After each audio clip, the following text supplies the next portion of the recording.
بسم اللہ الرحمن الرحیم۔ السلام علیکم میرے پیارے دوستو۔ عید الاضحیٰ اسلامی معاشرے میں عید الفطر کی طرح ایک عظیم تہوار ہے جو ہمیں سنت ابراہیمی کے عظیم الشان تاریخی واقعے کی یاد دلاتا ہے۔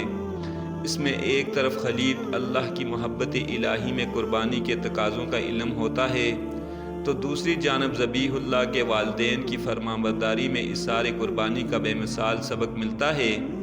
سنت ابراہیمی کے اس تاریخ ساز عمل کو حضور صلی اللہ علیہ وآلہ وسلم نے سنت موقدہ کے ذریعے اپنی امت کے لیے دائمی رضائے الہی کا ذریعہ بنایا، جس کے باعث آج کروڑوں فرزند توحید ہر سال قربانی کے ذریعے اس عزم کا اظہار کرتے ہیں کہ راہ حق میں اگر مال کی طرح جان بھی دینی پڑے تو اسوہ ابراہیمی کی پیروی میں دریغ نہ کریں گے۔ حافظ شیخ صلاح الدین یوسف نے سنت ابراہیمی کے اس واقعے کو اپنے قلم کے ذریعے کرتاز کیا ہے، جس سے گلستان ابراہیمی کے گل ذبیح اللہ کا یہ ایمان افروز عمل ذہنوں میں تازگی اور دلوں میں ولولہ پیدا کرتا ہے۔ ان کی تاریخ سے اندازہ ہوتا ہے کہ اسلام دوسرے مذاہب عالم کے برعکس اپنے تہواروں میں کیسی متانت، مقصدیت اور عرفانیت رکھتا ہے۔ عیدین کے احکامات: نمبر 1 غسل کرنا، نمبر 2 مسواک کرنا،